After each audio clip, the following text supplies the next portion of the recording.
ખેડા તાલુકાના રઢુ ગામે આવેલા પૌરાણિક કામનાથ મહાદેવ મંદિરે શ્રાવણ માસના સોમવારે વહેલી સવારથી જ ભારે ભક્તોની ભીડ જોવા મળી હતી।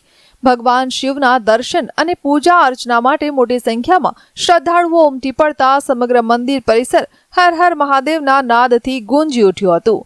આ પૌરાણિક કામનાથ મહાદેવ મંદિર આશરે 600 વર્ષ જૂનું હોવાનું માનવામાં આવે છે। શ્રાવણ માસ દરમિયાન અહીં વિશેષ પૂજા અર્ચના સાથે ભક્તિમય માહોલ જોવા મળે છે। આ મહાદેવ અમારા પટેલોના બારોટના ચોપડે નોંધાયેલું છે કે ભાઈ 3 પટેલોએ ઈસવીસન 1445માં 900 ચાંદીના સિક્કા ખર્ચ કરી અને 15 ચાંદીના સિક્કા બારોટના આપી અને એ સમયમાં આને નોંધ કરાવી। ખેડા જિલ્લાનું પ્રસિદ્ધ રઢુ ગામ જે કામનાથ મહાદેવનું છે એના વિશે બહુ ચર્ચિત મેં સાંભળ્યું હતું કે જે ઘીના ભંડાર છે અને એના બી દર્શન કર્યા અને કામનાથ મહાદેવના બી દર્શન થયા અને શ્રાવણ માસનો પવિત્ર જે મહિનો ચાલુ થયો છે એનું પ્રથમ દર્શન મેં કામનાથ મહાદેવથી શરૂઆત કરી છે। કામનાથ મહાદેવ મંદિર સાથે જોડાયેલી એક અનોખી પરંપરા પણ શ્રદ્ધાળુઓમાં આસ્થાનું કેન્દ્ર બની છે।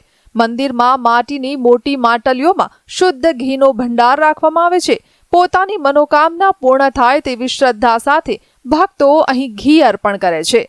મંદિર સાથે જોડાયેલા શ્રદ્ધાળુઓના જણાવ્યા મુજબ મંદિરમાં વર્ષોથી અખંડ જ્યોત પ્રજ્વલિત છે।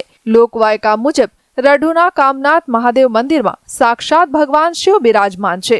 આ અતૂટ શ્રદ્ધાના કારણે રઢુ ઉપરાંત આસપાસના વિસ્તારો તેમજ ગુજરાત બહારથી પણ મોટી સંખ્યામાં ભક્તો દર્શનાર્થે પહોંચે છે। મંદિરનું વિશેષ કામનાથ મહાદેવ છે, એનું વિશેષ મહત્વ ઘીના ઘડા જ છે। મેં ઘીના ઘડા કે વર્ષોથી અહીંયા છે, પણ ઘી ફૂગ નથી કે ટેવું ને ટેવું છે, એવા 4 ઓરડા છે। એને જોઈને અમે ખુશ થઈને આનંદ થઈ ગયો છે। આ 700 વર્ષ જૂનું છે। આ મંદિરની બહુ ખાસ મહત્વ છે। અહીંયા આગળ લોકો દૂર દૂરથી પ્રવાસી માટે આવે છે।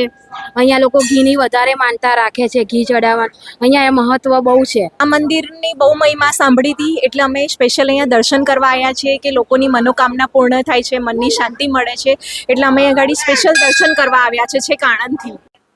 અખંડ જ્યોતિની અંદર ઘી વેચાતું ના લાવવું પડે એટલે ગામ લોકોએ એક નિયમ બનાવેલો કે ભાઈ જેના ઘેર ગાય ભેંસનું વિયાણ થાય એ પ્રથમ 5 ટંકોનું ઘીનું વલોણું કરી અને એનું ઘી આ દીવાની અંદર પૂરવું ને એ રીતે આ દીવો ચાલુ અખંડ રહ્યો।